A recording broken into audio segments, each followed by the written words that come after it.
Hello बच्चों, आप सभी का स्वागत है हमारे यूट्यूब चैनल में। तो बच्चों, आज की इस वीडियो में अभी हम क्लास 7 साइंस का chapter number 7 heat transfer in nature से इम्पॉर्टेंट क्वेश्चंस को समझेंगे। ये क्वेश्चंस तुम्हारे एग्जामिनेशंस में 100% गारंटीड है कि पूछा जाएगा। तो इन क्वेश्चंस को अपने कॉपी में ज़रूर लिख लेना। और ये सिर्फ इम्पॉर्टेंट क्वेश्चंस ही नहीं है, बल्कि एक तरह से देखा जाए तो पूरे चैप्टर का तुम्हें नोट्स भी यहाँ से मिल जाएगा। चलिए एक एक करके सभी क्वेश्चंस और आंसर्स को हम समझते हैं। तो सबसे पहला क्वेश्चन दिया गया है, व्हाट इज कंडक्शन। कंडक्शन क्या होता है? तो conduction is the process of heat transfer from the hotter part of an object to the colder part. Conduction एक ऐसा प्रोसेस होता है जिसमें हीट ट्रांसफर होता है hotter part of an object से कोल्डर पार्ट में, यानी हॉटर पार्ट से कोल्डर पार्ट में हीट ट्रांसफर होता है। इसको हम कंडक्शन कहते हैं। क्वेश्चन नंबर 2 है, name 2 materials that are good conductors of heat. तुम्हें 2 मटेरियल्स के नाम बताने हैं जो कि गुड कंडक्टर ऑफ हीट है। तो metal like iron and aluminium, iron और अल्मुनियम ये दोनों गुड कंडक्टर ऑफ हीट का एग्जाम्पल है। नेक्स्ट क्वेश्चन नंबर 3 है, why are cooking utensils made of metals. जो खाना बनाने वाले सामान होते हैं ये मेटल्स के क्यों बने होते हैं? तो आंसर है, cooking utensils are made of metals because metals are good conductor of heat. क्योंकि जो मेटल होते हैं ये गुड कंडक्टर ऑफ हीट होते हैं। This means they allow heat to pass through them easily and quickly. इसका मतलब यह है कि जो हीट है इससे ईजिली और जल्दी पास होगा।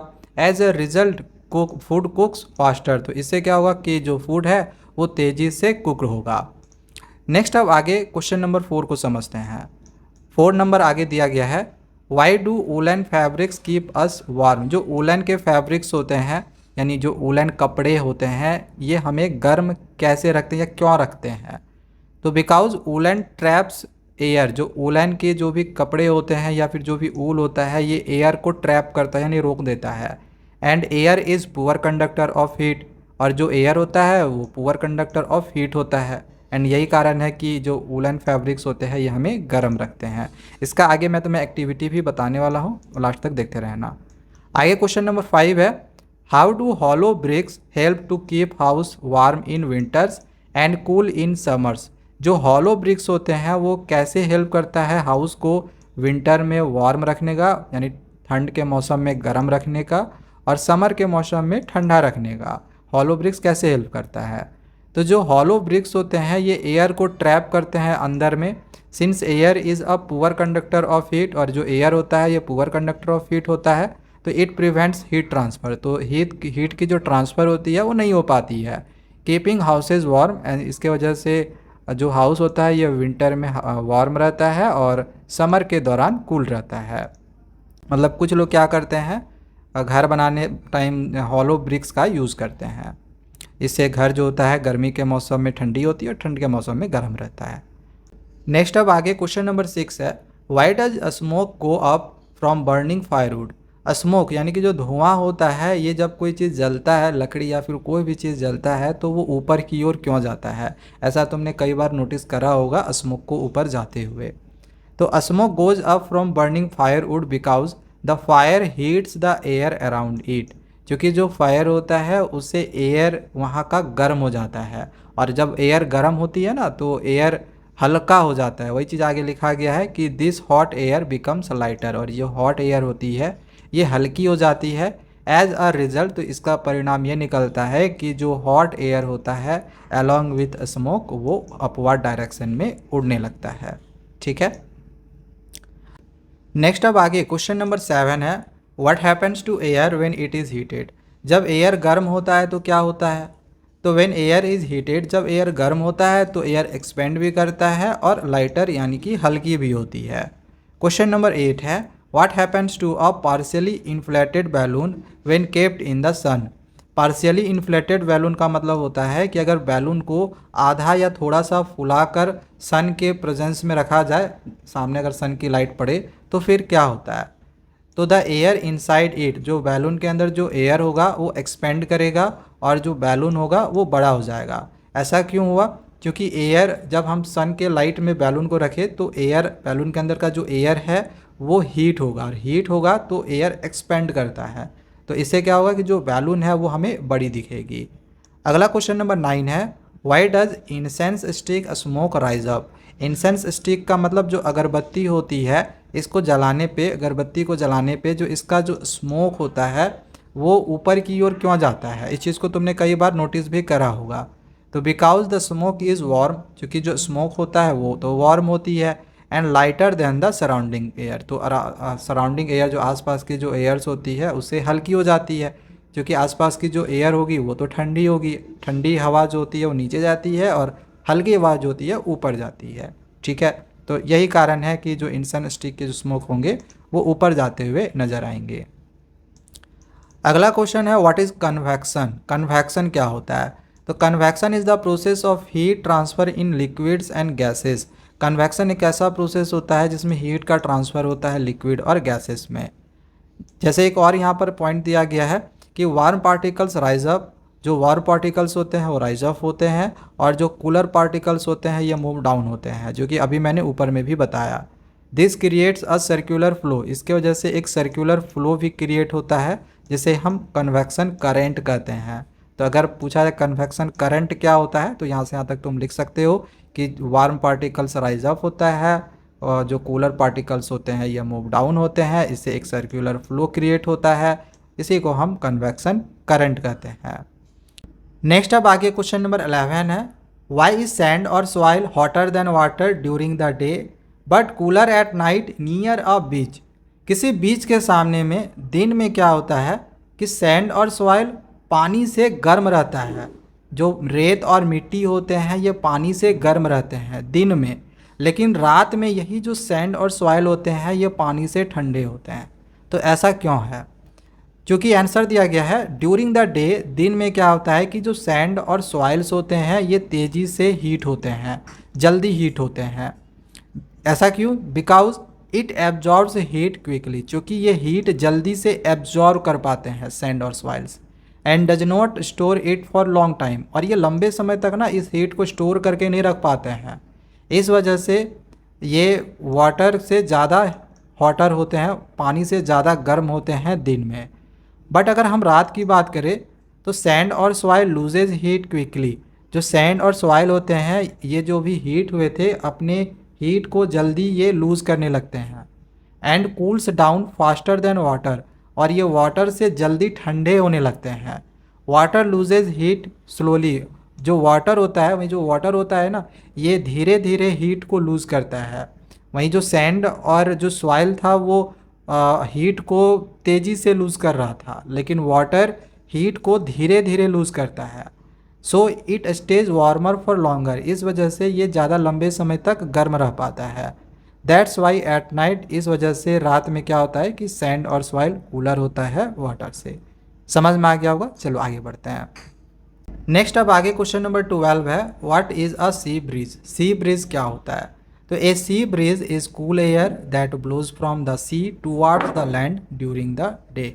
मतलब कि दिन में जब ठंडी हवा बहती है सी से लैंड की ओर, जब सी से लैंड की ओर, इधर यहाँ पे फिगर में देख रहे हो इधर सी है इधर लैंड है, तो जब सी से लैंड की ओर इधर जब हवा बहता है, ठंडी हवा जब इधर बहती है तो इसको हम सी ब्रीज कहते हैं। और ठीक इसी का उल्टा है लैंड ब्रीज। लैंड ब्रीज क्या होता है? तो इधर से जब ठंडी हवा, लैंड से ठंडी हवा जब इधर सी की ओर बहती है तो इसे हम लैंड ब्रीज कहते हैं। सी ब्रीज लैंड ब्रीज समझ में आ गया होगा। सी ब्रीज में क्या होता है? इधर से इधर हवा बहती है। लैंड ब्रीज में क्या होता है? इधर से इधर हवा बहती है। ठीक है, क्योंकि मैंने अभी कुछ देर पहले बताया था कि दिन में क्या होता है, दिन में सी ठंडा रहता है और रात में लैंड ठंडा रहता है। तो लैंड जो भी ठंडी रहेगी, ठंडी हवा इधर आएगी, और दिन में इधर ठंडा रहता है सी तरफ, तो ठंडी हवा इधर जाएगी।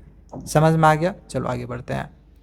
नेक्स्ट अब आगे क्वेश्चन नंबर 14 है ड्यूरिंग द डे, दिन में which gets heated faster, land और सी। दिन के दौरान जल्दी कौन हीट होगा? जल्दी कौन हीट होगा? लैंड होगा या सी होगा? तो जल्दी हीट लैंड होता है। ठीक है, बट रात में दिया गया है at night which remains warmer. रात में क्या ज़्यादा गर्म रहता है, लैंड या फिर सी? तो रात में सी गर्म रहता है। ठीक है, अगला क्वेश्चन है why do coastal areas have windows facing the sea. Coastal areas मतलब जो भी समुद्री इलाके होते हैं उसको तुम कोस्टल एरियाज बोल सकते हो। तो जो कोस्टल एरियाज होते हैं उनमें जो भी घर वगैरह होता है तो उनकी जो विंडोज़ होती है वो सी की तरफ वो क्यों करके रखते हैं विंडोज़ को। तो आंसर है in coastal areas windows face the sea so that the cool sea breeze, जो कूल सी ब्रीज की हम बात करें जो कि दिन के दौरान सी से लैंड की ओर ठंडी हवा बहती है, तो वही चीज़ यहाँ पे लिखा हुआ है सो that the cool sea bridge can enter the house, जो कूल सी ब्रीज है ये घर के अंदर जाए, ठीक है, गर्मी के दिनों में, and help keep the house cool and comfortable, and इससे जो घर होती है ये कूल और कंफर्टेबल हो पाती है। अगला क्वेश्चन नंबर 17 है व्हाट इज रेडिएशन। रेडिएशन क्या होता है? तो radiation is the process of heat transfer directly from a hot object to surroundings without any medium. देखो रेडिएशन एक ऐसा प्रोसेस होता है जिसमें जो हीट है ये ट्रांसफ़र होता है directly from a hot object to our surroundings. Directly क्या होता है, इसमें हीट ट्रांसफ़र हो जाता है, इसमें किसी भी मीडियम की ज़रूरत नहीं होती है। अभी तक हमने जो भी कन्वेक्शन पढ़ा या जो भी हमने कंडक्शन पढ़ा उसमें किसी मीडियम की ज़रूरत हो रही थी, बट यहाँ पर रेडिएशन में किसी भी मीडियम की ज़रूरत नहीं होती है। इसमें हीट डायरेक्टली जो होता है ये ट्रांसफ़र हो जाता है हॉट ऑब्जेक्ट से हमारे आसपास के सराउंडिंग्स में। आगे क्वेश्चन है how does the sun's heat reach us. जो सन की हीट है, जो भी गर्मी है वो हम तक कैसे पहुंचती है, तो ये होता है रेडिएशन के ही थ्रू। अगला क्वेश्चन नंबर 19 है which type of clothes reflect most of the heat. ज़्यादातर जो हीट है ये किस तरह के क्लॉथ को मतलब रिफ्लेक्ट करती है, हीट किस तरह के क्लॉथ को रिफ्लेक्ट करती है, तो वाइट या फिर लाइट कलर जो क्लॉथ्स होते हैं ये हीट को रिफ्लेक्ट करते हैं। नेक्स्ट क्वेश्चन नंबर आगे 20 है explain how we feel warm when sitting near a fireplace. जब किसी फायर प्लेस में अगर कोई कहीं आसपास में कहीं जल रहा हो, अगर उसके आसपास में हम कहीं बैठते हैं तो हमें गर्म फील क्यों होता है। तो दिया गया है when we sit near a fireplace, कहीं अगर हमारे आसपास में जल रहा हो तो heat comes directly from the fire to our body by radiation. तो उसकी जो हीट होती है वो डायरेक्टली हमारे बॉडी के पास आ जाती है रेडिएशन के द्वारा। It does not need any medium to travel, उसको मतलब किसी भी मीडियम की ज़रूरत नहीं होती है ट्रेवल होने के लिए। नेक्स्ट अब आगे क्वेश्चन नंबर 21 है why is it better to wear white और light coloured clothes in summer. ये बेटर क्यों होता है कि हम समर में वाइट या फिर लाइट कलर्ड क्लॉथ्स पहने और डार्क कलर्ड क्लॉथ्स पहने विंटर में। तो आंसर है कि light coloured clothes reflect most of the heat falling on them. जो लाइट कलर्ड क्लॉथ्स होता है वो हीट को रिफ्लेक्ट कर देती है, so they keep us cool in summer, इस वजह से हमें समर में कूल फील होगा। वहीं जो डार्क कलर्ड क्लॉथ्स होते हैं ये ज़्यादा हीट को एब्जॉर्व करती है, so they keep us warm in winter, तो ये हमें विंटर में वार्म रखती है। नेक्स्ट अब आगे क्वेश्चन नंबर 22 है differentiate between conduction and convection. तो हमें यहाँ अब कंडक्शन और कॉन्वेक्शन के बीच में क्या डिफरेंसेस है वो लिखना है। तो कंडक्शन में क्या होता है कि heat transfer from one particle to another without the particles moving from their place. तो इसमें क्या होता है कि एक पार्टिकल से दूसरे पार्टिकल में जो हीट है ये ट्रांसफ़र होता है और इसमें जो भी पार्टिकल्स है वो मूव नहीं करता है अपने प्लेस से। जैसे एग्जांपल ले लो, जैसे कि मान के चलो ये एक लोहे का रड है और इधर है हीट, इधर हीट है, ठीक है। तो क्या होगा, हीट धीरे धीरे धीरे धीरे ऐसे इधर आते जाएगा, इधर पास होते जाएगा, है ना। तो क्या ये वाला मूव करा, क्या ये लोहा मूव करा? नहीं, लोहा तो अपने जगह पे खड़ा है ना, ठीक है। तो यहाँ पर ये मूव नहीं करा, यही होता है कंडक्शन। इसमें हीट तो ट्रांसफ़र होता है एक पार्टिकल से दूसरे पार्टिकल में, बट ये मूव नहीं करता है। लेकिन कन्वेक्शन में क्या होता है कि हीट ट्रांसफ़र होता है by the actual movement of particles, by the actual movement of particles. इसमें पार्टिकल्स मूव करते हैं एंड हीट ट्रांसफ़र होता है। जैसे जो पानी गर्म करते हो ना किसी पैन में रख के, तो वो एग्जांपल होता है कन्वेक्शन का। चलो आगे बढ़ते हैं अब हम क्वेश्चन नंबर 23 में। 23 है how is heat transferred from the flame to the pan. तो अब जो हीट है ये फ्लेम से पैन तक में कैसे ट्रांसफ़र होता है, किस प्रोसेस द्वारा होता है, तो ये कंडक्शन के द्वारा होता है। जैसे कि यहाँ पर मान के चलो ये यहाँ पर हमने फ्लेम रखा और इसके ऊपर में कंडक्शन रखा, तो अब ये जो हीट है ये ट्रांसफ़र कैसे होगा, तो ये ट्रांसफ़र होता है कंडक्शन के द्वारा। लेकिन वही क्वेश्चन अगर दे दे कि how does the water inside the pan gate heated, अब इसके अंदर में, इस पैन के अंदर में अगर हम वाटर डाल दें तो वो किस प्रोसेस के द्वारा हीट होगा, तो वो होता है कन्वेक्शन के द्वारा। और ये जब हम इसमें वाटर डाल दिए तो वो क्या करेगा, मूव करेगा। और कंडक्शन में क्या हुआ, मूव नहीं हुआ। ठीक है, मूव नहीं हुआ। क्वेश्चन नंबर 25 है, how do we feel warmth around the flame and the hot pan. Hot pan और फ्लेम के चारों तरफ हमें गर्मी क्यों फील होता है, क्योंकि रेडिएशन चारों तरफ फैला होता है इस वजह से। ठीक है, रेडिएशन के कारण। नेक्स्ट अब आगे क्वेश्चन नंबर 26 है, what is the water cycle. Water cycle अब क्या होता है, तो the continuous movement of water from the earth surface to the atmosphere and back is called the water cycle. मतलब कि continuous movement of water, water का continuous movement होना, earth surface से एटमोसफेयर में जाना और फिर एटमोसफेयर से बैक अर्थ में आ जाना। जैसे मान के चलो ये अर्थ का सरफेस है और यहाँ पर एटमोसफेयर है, तो पहले क्या हुआ, यहाँ पे अर्थ सरफेस से एटमोसफेयर में जाता है वाटर वेपर के थ्रू, मतलब इवोपरेशन के थ्रू। यहाँ पे ये अर्थ का सरफेस है, यहाँ से ऊपर गया पानी और फिर यहाँ से पानी बरसता है और नीचे आता है। तो ये कॉन्टिन्यूअस फ्लो होते रहता है, कॉन्टिन्यूअस फ्लो होगा, इसे कहा जाता है वाटर साइकिल। नेक्स्ट अब आगे क्वेश्चन नंबर 27 है, व्हाट इज प्रिसिपिटेशन। तो the falling of rain, snow और hail from clouds is called precipitation. जब रेन, स्नो या फिर हेल क्लाउड से फॉल होता है यानी गिरता है, तो इसी को हम प्रिसिपिटेशन कहते हैं। नेक्स्ट है, व्हाट इज ट्रांसपिरेशन। ट्रांसपिरेशन क्या होता है, तो the release of water vapour from trees and plants is called transpiration. जब वाटर वेपर ट्रीज और प्लांट से रिलीज होता है तो इसे ट्रांसपिरेशन कहा जाता है। अगला क्वेश्चन नंबर 29 है, explain evaporation in the water cycle. अब वाटर साइकिल में इवोपरेशन जो होता है उसको एक्सप्लेन करो। तो इवोपरेशन में क्या होता है, due to the sun's heat water in oceans, rivers and lakes turn into water vapour. देखो जब सन की गर्मी पड़ती है वाटर पे, जैसे ओशियन, रिवर या फिर लेक्स में सन की लाइट पड़ती है, तो ये जो सन की लाइट, ये जो वाटर है, ये वाटर वेपर में कन्वर्ट हो जाता है। ये जो वाटर है ये वाटर वेपर के रूप में ऊपर की ओर चला जाता है हमारे एटमॉस्फेयर में, इसी को हम कहते हैं इवोपरेशन। अगला क्वेश्चन नंबर 30 है, what happens when water vapour rises up. क्या होता है अगर वाटर वेपर ऊपर की ओर जाता है, तो मतलब ऊपर वाटर वेपर ऊपर चला गया, इसके बाद क्या होता है, तो when water vapour rises up, जब वाटर वेपर ऊपर जाता है तो इट कूल्स डाउन, ऊपर जाके ये ठंडा हो जाता है, and condenses to form clouds, और कंडेंसेट होके ये क्लाउड्स फॉर्म कर लेता है, मतलब ठंडा हो जाता है और मतलब ये एक तरह से देखा जाए तो क्लाउड्स को फॉर्म कर लेता है। The clouds then bring rain, और यही जो क्लाउड्स होते हैं ये बारिश, स्नो और हेल लाते हैं। अगला क्वेश्चन नंबर 31 है, right the 3 states in which water exist in nature. Nature में वाटर के जो 3 स्टेट्स एग्जिस्ट करते हैं वो तुमको यहाँ लिखना है।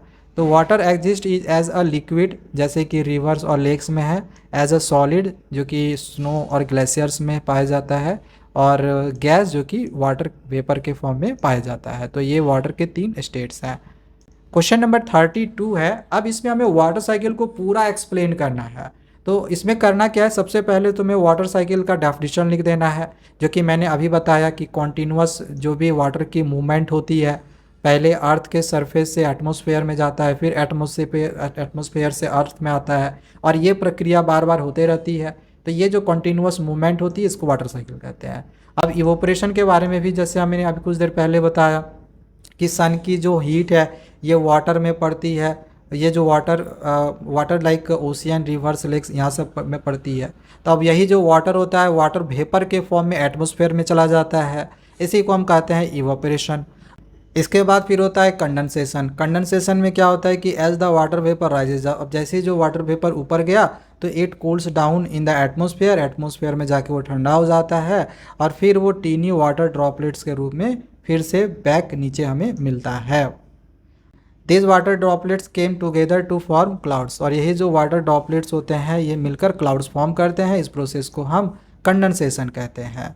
प्रिसिपिटेशन क्या होता है, तो when the clouds becomes heavy with water droplets, जब क्लाउड्स बहुत ज़्यादा हैवी हो जाता है वाटर ड्रॉपलेट्स के साथ, they fall back to the earth as rain, snow और हेल, तो ये अर्थ में दोबारा से गिर जाता है, गिरने लगता है, चाहे वो रेन के थ्रू, स्नो या फिर हेल के थ्रू हो। तो ये जो फॉलिंग होता है वाटर का क्लाउड से, इसी को कहा जाता है प्रिसिपिटेशन। तो ये पूरा का पूरा तुम्हें लिख लेना है वाटर साइकिल का, अगर एक्सप्लेन करने के लिए बोला जाए तो। नेक्स्ट अब आगे क्वेश्चन नंबर 33 है, वाई डज वाटर सीप the fastest through gravel. Gravel क्या होता है? तो ग्रेवल जो छोटे छोटे कंकड़ पत्थर होते हैं मिट्टी टाइप, उसको ग्रेवल बोला जाता है। तो क्वेश्चन दिया गया है कि ग्रेवल में सबसे तेज़ी से सीपेज क्यों होता है? ग्रेवल में पानी की जो सीपेज होती है वो सबसे तेज़ी से होता है, क्यों? तो दिया गया है कि gravel has large open gaps. जो ग्रेवल होती है इसमें बड़े और ओपन गैप्स होते हैं। These gaps let water flow through quickly and easily. तो इन गैप्स में जो वाटर है वो जल्दी और ईजिली फ्लो हो पाता है। Sand and soil have a smaller tight gaps. जो सैंड या फिर सॉइल होता है, यानी वही रेत और मिट्टी होते हैं, इनमें छोटे और टाइट गैप्स होते हैं। सो वाटर मूव्स मोर स्लोली थ्रू देम। इस वजह से इनमें जो वाटर होता है ये धीरे धीरे मूव कर पाता है। जबकि ग्रेवल तो में गैप बहुत ज़्यादा होगा, तो उसमें जो वाटर की स्वीपेज होगी वो ज़्यादा होगी। नेक्स्ट अब आगे क्वेश्चन नंबर 34 है, व्हाट इज़ इनफिल्ट्रेशन। इनफिल्ट्रेशन क्या होता है? The process of surface water seeping through soil and rocks is called infiltration. यानी कि जब सरफेस वाटर, जैसे कि ये क्या है, यह है सरफेस वाटर। तो जब सरफेस वाटर का सीपेज होता है सॉइल और रॉक के थ्रू, यहाँ पर देखो ये सीपेज हो रहा है, ये नीचे पानी आ रहा है ना, तो यही जो नीचे पानी की गिरने की जो प्रक्रिया होती है सॉइल और रॉक्स के थ्रू, इसी को कहा जाता है इनफिल्ट्रेशन। ठीक है। नेक्स्ट अब आए क्वेश्चन नंबर 35 है, what is ground water. Ground water क्या होता है? तो water stored in the pore spaces of sediments and rocks beneath the earth surface is called ground water.